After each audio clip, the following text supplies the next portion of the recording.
بعد أن استتب الأمر لسليمان عليه السلام، عزم على تجديد وبناء بيت المقدس ليكون منارة للعبادة، فجمع جنوده من الجن وسخرهم لهذا العمل الشاق الذي لا تطيقه الأبدان البشرية.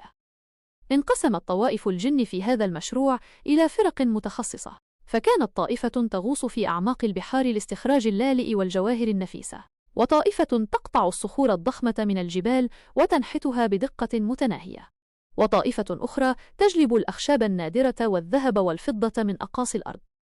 استخدمت في البناء تقنيات مذهلة، حيث كان الجن يرفعون الأعمدة الرخامية العملاقة ويضعونها في أماكنها بلمح البصر، ويبنون المحاريب والتماثيل والقصور الملحقة بالمسجد بزخارف لم يرى الناس مثلها قط.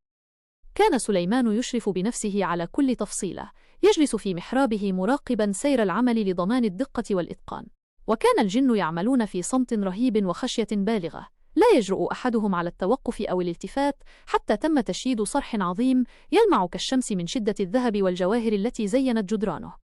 وعندما اكتمل البناء وأصبح المسجد جاهزا، دعا سليمان ربه أن يغفر لمن دخله، ليبقى هذا البناء شاهدا عبر العصور على تلك الحقبة الفريدة التي اجتمع فيها سحر الإعجاز الإلهي مع قوة الجن تحت إمرة نبي ملك.